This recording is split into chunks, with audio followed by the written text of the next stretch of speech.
ಸಾಯಿರಾಮ್. ನನ್ನ ಮುದ್ದಿನ ಮಗುವೆ, ನಿನ್ನ ಜೀವನವನ್ನು ನಿನಗೆ ನೀಡಿರುವೆನು.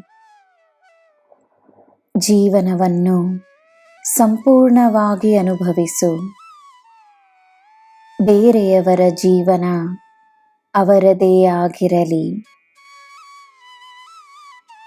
ಚಿಕ್ಕದಾದ ಸಂತೋಷದ ಕ್ಷಣಗಳಾಗಲಿ, ದೊಡ್ಡ ಸಾಧನೆಗಳಾಗಲಿ, ದೇವರಿಗೆ ದಿನವೂ ಕೃತಜ್ಞತೆಯನ್ನು ನೀಡಲು ಮರೆಯಬೇಡ.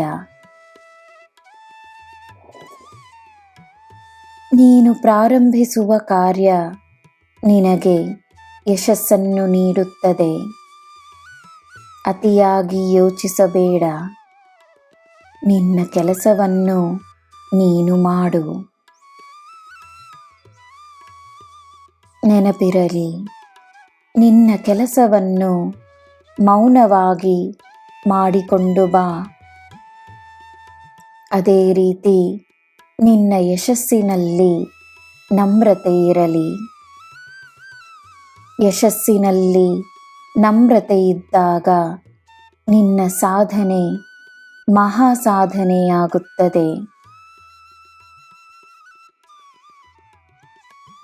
ಕೆಲವೊಮ್ಮೆ ನೀನು ನೀಡುವಷ್ಟು ಪ್ರೀತಿ ಎಲ್ಲರೂ ನಿನಗೆ ನೀಡಬೇಕೆಂದಿಲ್ಲ. ಈ ಸತ್ಯವು ಅರ್ಥವಾದ ತಕ್ಷಣವೇ ಸ್ವೀಕರಿಸುವುದೇ ಶಕ್ತಿ. ದುಃಖವಾದರೆ ಆ ದುಃಖವನ್ನು ವ್ಯಕ್ತಪಡಿಸುವುದೂ ಮುಖ್ಯವೇ. ಅದೇ ಸಮಯ ವ್ಯಕ್ತಪಡಿಸುವ ರೀತಿ ನಿನಗೆ ಮತ್ತು ಬೇರೆಯವರಿಗೆ ಹಾನಿಯನ್ನುಂಟು ಮಾಡಬಾರದು. ಬೇರೆಯವರು ಏನೇ ಮಾಡಲಿ, ನೀನು ತನ್ನ ಮೇಲೆ ಪ್ರೀತಿಯನ್ನು ತೋರಿಸು. ತನ್ನ ದೇಹ, ಮನಸ್ಸು ಮತ್ತು ಆತ್ಮಕ್ಕೆ ಕರುಣೆಯನ್ನು ತೋರಿಸು. ನನ್ನ ಮಗುವೆ, ಒಂಟಿಯಾಗಿ ನಿಂತು ಮಾಡುವ ಕಾರ್ಯದಲ್ಲಾಗಲಿ, ನೀನು ಎದುರಿಸುವ ಪರಿಸ್ಥಿತಿಯಾಗಲಿ, ನಾನು ಸದಾ ನಿನ್ನ ಜೊತೆಯೇ ಇದ್ದೇನೆ.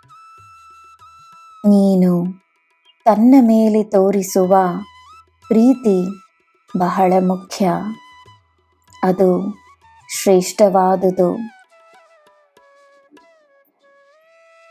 ಎಲ್ಲರ ಅವರವರ ಪಯಣವಿದೆ. ಈ ನಿನ್ನ ಸಾಯಿಗೆ ನಿನ್ನ ಜೀವನವನ್ನು ಒಪ್ಪಿಸು. ಸಂತೋಷವಾಗಿರು. ನಾನಿದ್ದೇನೆ ಎಂದು ತಿಳಿದು ಧೈರ್ಯವಾಗಿರು. ನಿನಗೆ ಎಲ್ಲ ಶುಭವೇ. ಜೈ ಸಾಯಿರಾಮ್.